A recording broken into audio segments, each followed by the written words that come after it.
वचने सांगता येतात, त्यांना नमस्कार करता येतो आणि पुन्हा संसारामध्ये माघारी येता येतं. म्हणून तुकाराम महाराज सांगतात की पंढरीशी झाली. दुसरी गोष्ट, हे पंढरपूर आहे त्याला दक्षिण काशी असं म्हटलं जातं. ज्या ठिकाणी भगवान परमात्मा श्रीकृष्ण द्वारकेमध्ये राहतात ती बेट द्वारका नाही का, आणि पंढरपुरामध्ये राहतात ती दक्षिण द्वारका. या ठिकाणी सुद्धा भगवान परमात्मा राहतो. म्हणून आपल्याला काय करायचंय, पंढरपूरमध्ये जायचंय. पण पंढरपूरमध्ये गेल्यानंतर काय करायचंय, पहिल्यांदा आपल्याला पुंडलिकाचं दर्शन घ्यायचंय. मग पुंडलिकाचं दर्शन का, भगवंताची अशी भक्ती त्याने केलेली आहे की भगवंताच्या अगोदर भक्ताचं नाव लावलेलं आहे.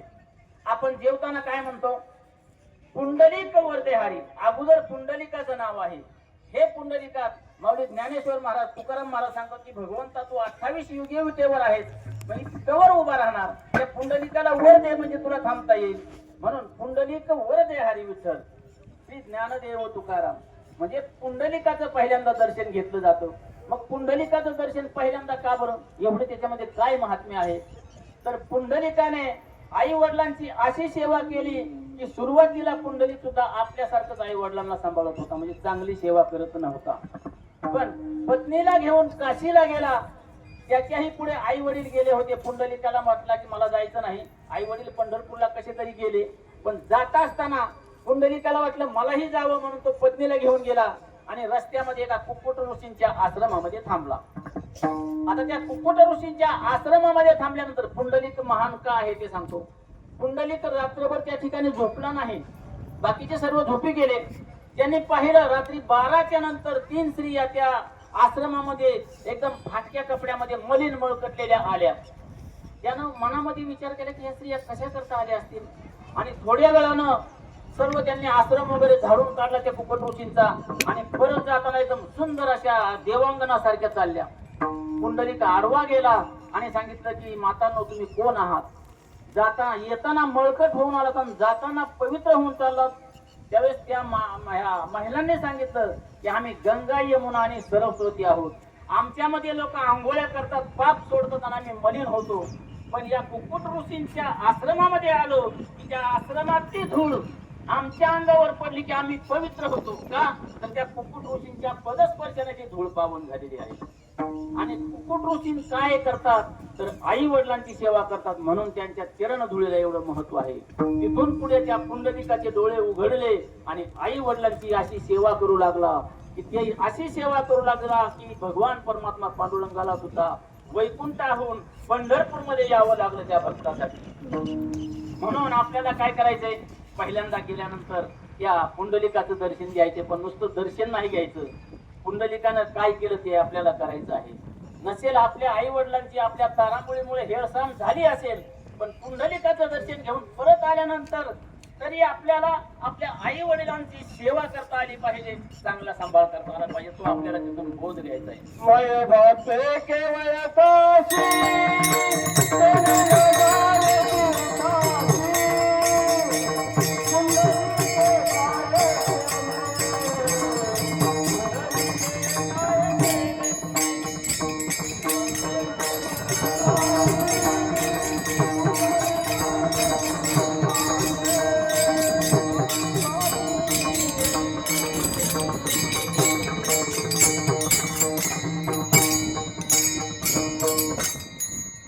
आपल्याला पुंडलिकाचं दर्शन घेतल्यानंतर चंद्रभागेचं सुद्धा स्नान करावं लागतं बरं का. कारण आपण भगवंताकडे मागतो काहीतरी, भगवंताकडे आपण धन दौलत काहीतरी मागतो. पण तुकाराम महाराज भगवंताकडे काहीच मागत नाहीत. तुकाराम महाराज सांगतात की मला चंद्रभागेचं स्नान मिळालं तरी बास आहे. चंद्रभागा स्नान तुका मागे हेची दान. एवढं या चंद्रभागेमध्ये काय आहे, तर 2 कारण आहेत. मागच्या साहेबांनी सांगितलेलं आहे की जगामध्ये 360 तीर्थ आहेत, आणि ते तीर्थ आपल्यासारखे लोक तीर्थाला गेल्यानंतर स्नान करून ते तीर्थ अपवित्र करतात, आणि तेच सर्व तीर्थ चंद्रभागेमध्ये मध्यान्ह काळी पवित्र होण्यासाठी येतात.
गंगेमध्ये स्नान केल्यानंतर आपल्या अंगावरती जे काही वरवरची पाप असतात ती सुद्धा नाहीशी होतात.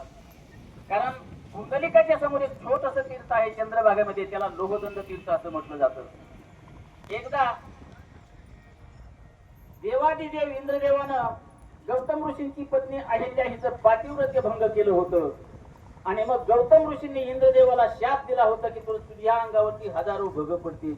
हजारो जखमा झाल्या होत्या इंद्रदेवाच्या, पण ते कशालाही राहिल्या नाहीत. मग इंद्रदेव भगवान विष्णूकडे गेले आणि त्यांना विनंती केली की मला या संकटातून वाचवा. मग भगवान विष्णूनं त्या इंद्रदेवाकडे एक लोखंडाचा दंडक दिला, लोहदंड म्हणजे लोखंडाचा तुकडा, आणि सांगितलं की प्रत्येक ठिकाणी या तीर्थामध्ये तू टाकत जा, ज्या ठिकाणी तो लोहदंड करेल त्या ठिकाणी तू आंघोळ कर, तुझी पाप नाहीशी होतील. इंद्रदेव दुनियामध्ये फिरत आले, परंतु चंद्रभागेमध्ये आल्यानंतर तो लोखंडाचा तुकडा तिथं टाकल्यानंतर तो तरला, आणि त्या ठिकाणी इंद्रदेवाने आंघोळ केल्यानंतर इंद्रदेवाच्या अंगावरती जे गौतम ऋषींच्या शापानं हजारो भेगा पडल्या होत्या त्या बऱ्या झाल्या. म्हणजे आपल्याला आपलं मनही धुवायचं आहे आणि चंद्रभागेमध्ये शरीरही धुवायचं आहे. कारण नुसतं शरीर धुवून पाप काय असे आपल्या अंगाला लटकलेले नाही, तिथे धुवून काढायला आपलं मन सुद्धा स्वच्छ व्हायला हवं. मग चंद्रभागेमध्ये आपल्याला तेवढ्यासाठी आंघोळ करायची. आणि चंद्रभागा आंघोळ केल्यानंतर त्या विश्वनिर्माता भगवान परमात्मा पांडुरंगाला दर्शन द्यायचं आहे. कशा करता तर वाटप आहे उभा भेटीची आवडी. तो आपल्याशी त्याचं नातं एवढं घट्ट आहे की तो भक्तांची वाट पाहत गेली 28 युगे उजेवरती उभा आहे. याच्यामध्ये हा उभा असताना तो भक्ताची अशी वाट पाहतो की एखादा आपण बघा काही आवडत्या व्यक्तीची, प्रेमाच्या व्यक्तीची जर वाट पाहत असलं ना तर असं उभा राहतो वाट पाहत. तसा भगवान परमात्मा विटेवर उभा असून कटेवर हात दिलेले आहेत आणि भक्ताची वाट पाहत असतो. नुसती वाट नाही पाहत, त्याला असं वाटतं की मला प्रत्येक भाविकाला मी दिसलो पाहिजे आणि मला सर्वजण दिसले पाहिजे. प्रत्येक व्यक्तीला एवढ्या लोकांना दर्शन देणं शक्य नाही, म्हणून भगवान परमात्मा उत्सवाच्या दिवशी कळसावर बसलेला असतो की सर्व भाविकांना भगवान परमात्मा दिसावा आणि भाविकांना दिसून भगवान परमात्म्याला सुद्धा सर्व भाविक दिसावेत. म्हणून पंढरपूर मध्ये गेल्यानंतर पांडुरंगाच्या दर्शनाचा हट्ट केला नाही तरी चालतो, कळसाचं दर्शन झालं त्या भगवान परमात्म्याचं दर्शन होतं. कारण तो कसा आहे, आपली आतुरतेने वाट पाहणार आहे. आणि अशी जर आपण त्या वाट पाहणाऱ्या भगवंताची जर आठवण केली, भगवंताचं दर्शन घेतलं आणि त्या भगवंताचं जर रूप निहाळलं ना की तुमच्या जीवनातल्या सर्व वाईट वासना निघून जातील. कारण मी बरेच वेळा सांगत असतो की महिलांना असं वाटतं की ह्या महिलेकडे सुंदर साडी, तिचा रंग सुंदर आहे, मलाही असाच असावा. एखाद्या महिलेच्या गळ्यामध्ये सुंदर मंगळसूत्र असलं, डिझाईन वेगळी असली की वाटतं आहे ते मोडायचं, तशी डिझाईन करायची. पण भगवान परमात्मा पांडुरंगाला भेटायला गेल्यानंतर असं कुणालाच वाटत नाही की पांडुरंगाचा पितांबर किती सुंदर आहे, मला पंढरपूर मधून असाच पितांबर घेऊन जावं असं वाटतं का? नाही वाटणार. का? भगवंताचे अलंकार, भगवंताचे वस्त्र मनामध्ये विकार निर्माण करत नाही. म्हणून निर्विकार रूप आपल्या डोळ्यामध्ये साठवायचे आणि परत आल्यानंतर काही दिवस तरी आपली बुद्धी तशी स्थिर राहिली पाहिजे. आपल्याला आज लोक माऊली म्हणतात, दुसऱ्या दिवशी आपल्याला नावानं हाका मारायला नको. काही दिवस तरी आपलं वर्तन तसं राहिलं तर लोक आपल्याला माऊली म्हटल्याशिवाय राहणार नाही. आणि असं आपण नेहमीच माऊली म्हणावं, असं आपलं वर्तन असावं, म्हणून तुकाराम महाराज अभंगाच्या दुसऱ्या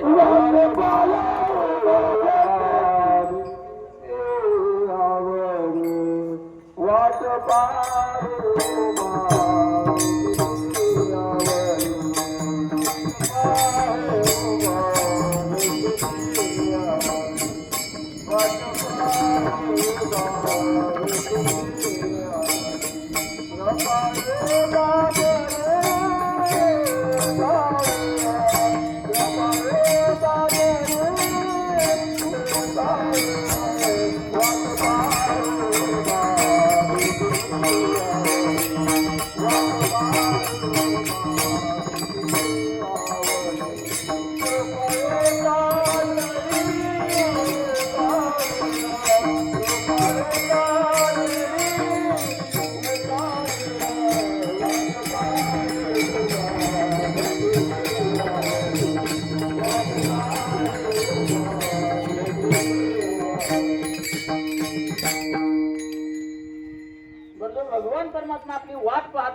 त्याच्या भेटीसाठी आपल्याला आपल्याला मनामध्ये सुद्धा तेवढीच आतुरता असली पाहिजे.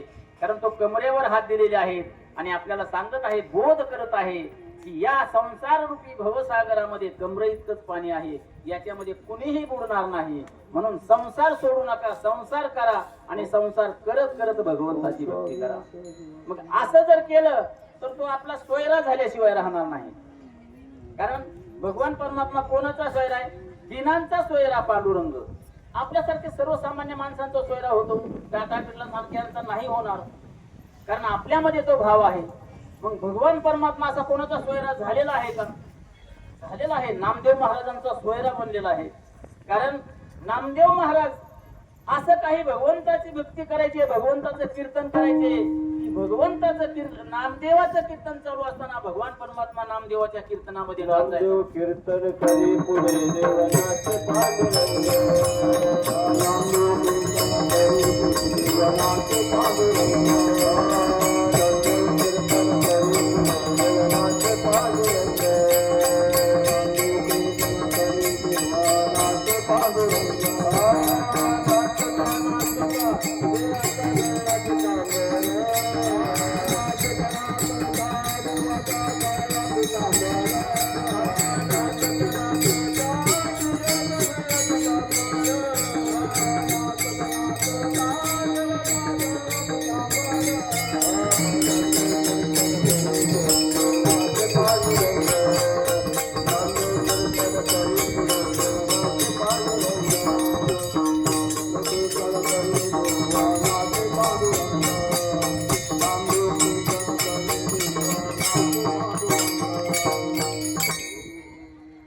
नामदेव कीर्तन करी पुढे देव नाचे पांडुरंग. नाचता नाचता देवाचा गळा पितांबर. सावध होई देवा ऐसे बोले कबीर. कीर्तनामध्ये नाचताना भगवान परमात्मा पांडुरंगाचा पितांबर गळावा एवढं नाचावं तल्लीन होऊन आणि कबीर महाराजांना सांगावं, द्यावं देवा तुमचा पितांबर सुटायला लागला. मग भगवंतांना शेला घेऊन कंबर बांधायची. कदाचित कीर्तनकाराचं कंबर बांधण्याची पद्धत तीच असावी, त्याच्यामुळे असावी. म्हणजे एवढा भगवान परमात्मा नामदेवाच्या भक्तीमध्ये तल्लीन असल्यामुळे तो नामदेवाचा सोयरा झाला. भगवान परमात्मा पांडुरंग कसा झाला?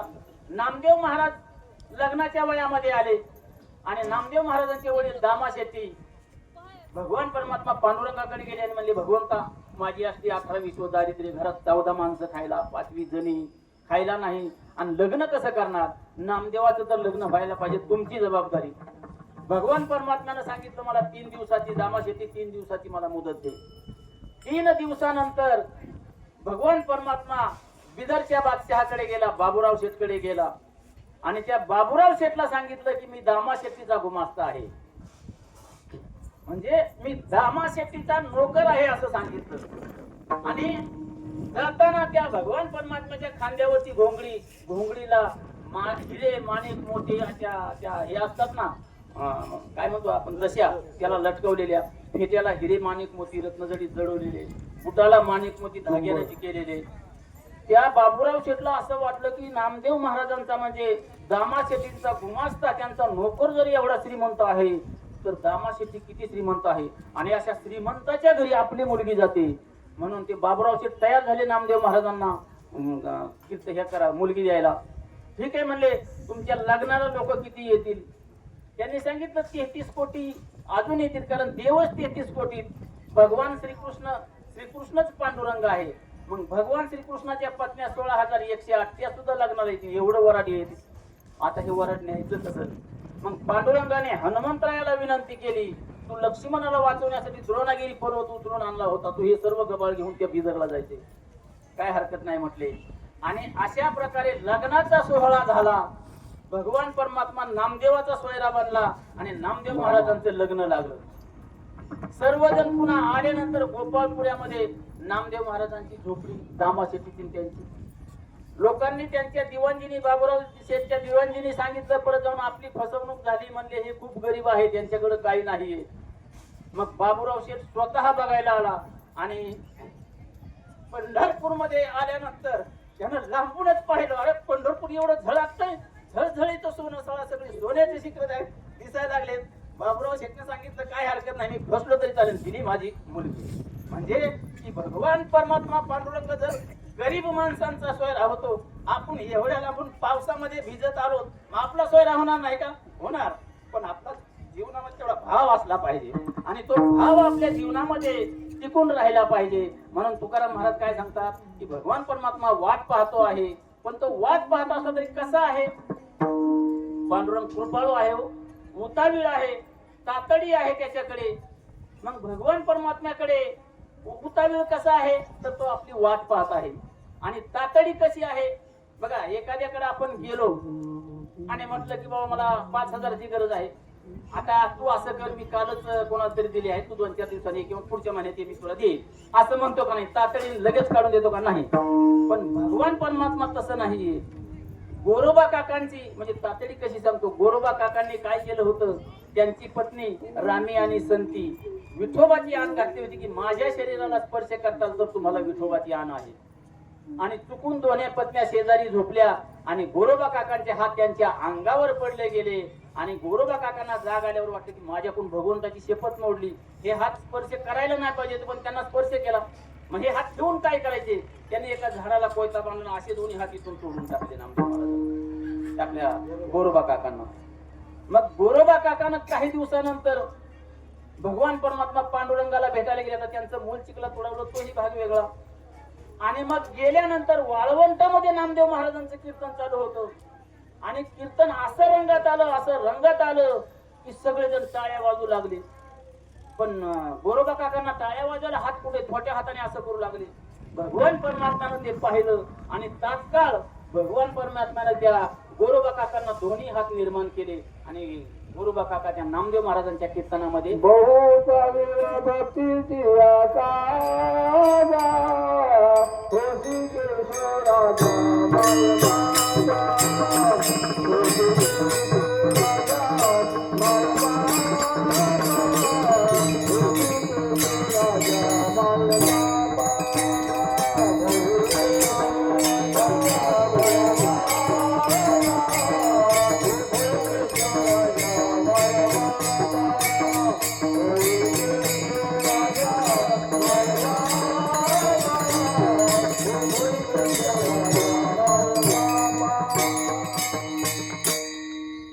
भगवान परमात्म्यानं जसं तातडी करून गोरोबा काकांना हात दिले, तसं आपण पंढरपूरची वारी करून आल्यानंतर सुद्धा आपल्या संसारामध्ये अशा काही घटना घडतील की कोणाकडे तरी आपलं देणं होतं, ते येत नव्हतं ना आपण आलं की चुकून त्यांनी आणून दिलं.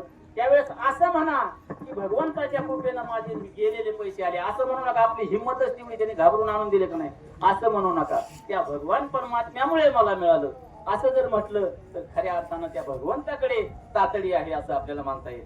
आणि तो कृपाळू बी आहे, उदारही आहे. मग ही उदारता आपल्या जीवनामध्ये कायम टिकली पाहिजे. नाहीतर आपण स्मशानामध्ये गेलो की म्हणतो काही हरकत नाही, काय खरं नाही रे बाबा, काय माणसाच्या जीवनात. आणि स्मशानातून परत आलं की आपले जे काही कुठाने चालू आहे ते चालूच करतो. ते स्मशान वैराग्य म्हणतात त्याला, ते टिकलं नाही, टिकलं पाहिजे. म्हणजे की आपल्या जीवनामध्ये भक्ती कायमची टिकली पाहिजे. नाहीतर आता गेल्यानंतर पुन्हा पुढच्या वर्षीच पंढरपूरला आपल्याला यायची आठवण होईल आणि पांडुरंगाचं ध्यान होईल. मला असं म्हणायचंय की भगवंताची भक्ती करायला, भगवंताचं नामस्मरण करायला, भगवंताचं गुणगान करायला काही ही काळ वेळ लागत नाही. त्याला वेगळा वेश करावं लागत नाही, त्याला वनात जावं लागत नाही. न लगती साय असं जावे वनांतर सुखी येतो घरा नारायण. घरीच बसून तुम्ही भगवंताचं भजन करा, भगवंत तुम्हाला भेटायला येईल.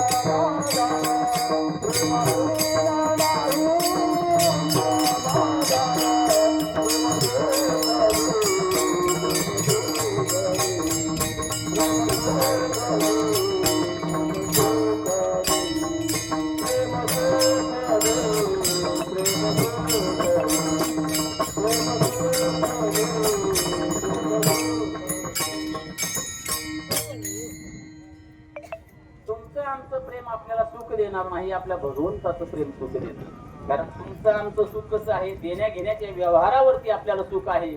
आणि देणे घेण्यामधून माणसाचे व्यवहार बिघडतात आणि पुन्हा दुःख निर्माण होतं. पण भगवंताच्या प्रेमातून माणसाला कायमचा काय राहतो, प्रेमाचा जिव्हाळा राहतो.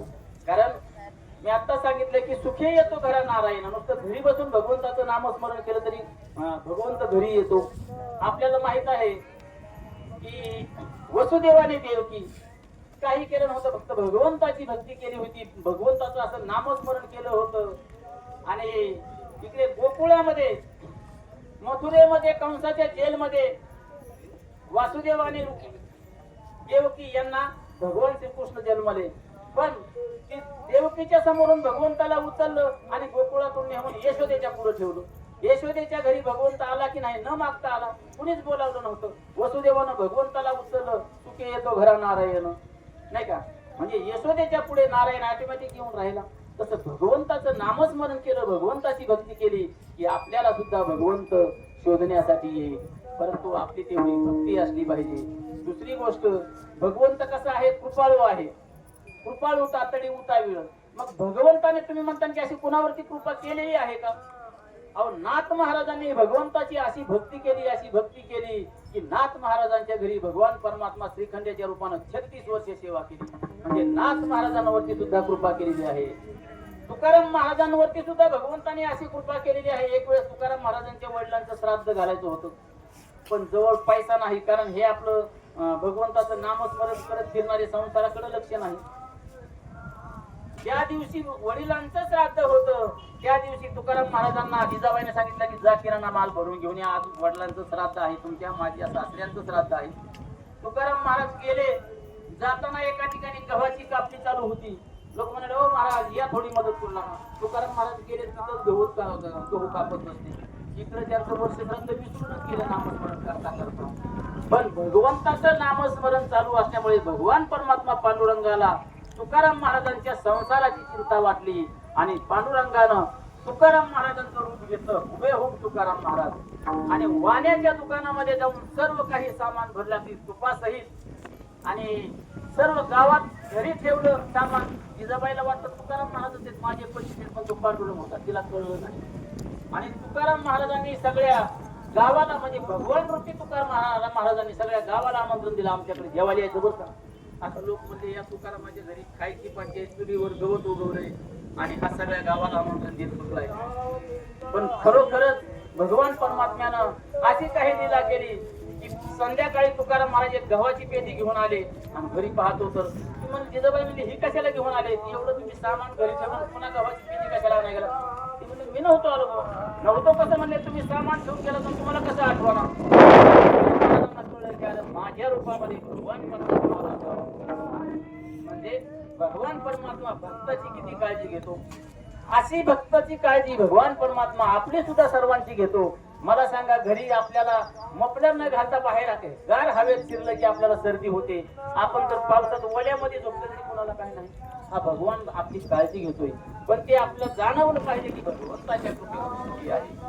मग असं सुख आपल्याला मिळावं, ते आपल्या जीवनामध्ये टिकून राहावं, म्हणून तुकाराम महाराज अभंगाच्या 3ऱ्या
महाराज अभंगाच्या 3ऱ्या चरणामध्ये आपल्याला सांगतात की मागील परिहार पुढे नाही सीन झाली या दर्शन एक वेळा.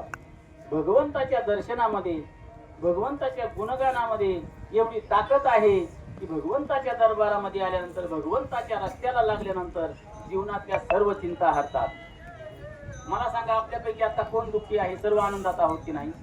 घरी अडचणी असताना सुद्धा आनंदात आहोत का? तर आपण भगवंताचा मार्ग धरलेला आहे. आणि भगवंत असा आहे की त्याचं एकदा का दर्शन झालं की जीवनामध्ये जे काही मागच्या अडचणी असतील, पाप असतील, काही अनावधानाने घडलेली पाप असतील, काही जाणून बुजून घडलेली पाप असतील, सर्व पाप नाहीशी होतात. कारण पाप अशी कोणाची नाहीशी झालेली आहेत का? तुकाराम महाराज आपल्या अभंगातून सांगतात की मागील परिहार पुढे नाहीशी ना, म्हणजे मागच्या सुद्धा संसाराची झालेल्या पापांची काळजी नाही का? तर पंढरपूर मध्ये राहणारा नरहरी सोनार, पण तो सोनार असा होता की पंढरपूर मध्ये राहत होता पण पांडुरंगाची भक्ती करत नव्हता. नुसती भक्ती नाही करत, तो तर पांडुरंगाचं तोंड सुद्धा पाहत नव्हता. त्याला फक्त भगवान शंकर आवडायचे आणि भगवान शंकराची भक्ती करायचा. आता मागील परिहार पुढे नाही सीन मी ते सांगतो की तो शंकराची भक्ती मनोभावे करायचा, पण पांडुरंगाचं नाव घेतलं की त्याला आवडत नसायचं. घरच्या परिवाराला सुद्धा सांगायचं की पांडुरंगाच्या मंदिरात जायचं नाही. आपण एवढ्या लांबून आटापिटा करून पंढरपूरला चाललोय आणि तो तिथं असून सुद्धा जात नव्हता. मग त्याच्या जीवनात किती पाप असेल की जो भगवंताच्या विरुद्ध चाललाय, भगवंताच्या विरुद्ध गेला म्हणजे त्याच्या जीवनात किती पाप असेल? त्या पापाला काही गिनती आहे का? पण एकदा दौलताबादचा हरिशेठ नावाचा एक व्यापारी होता आणि त्याला मूळ बाळ नव्हतं.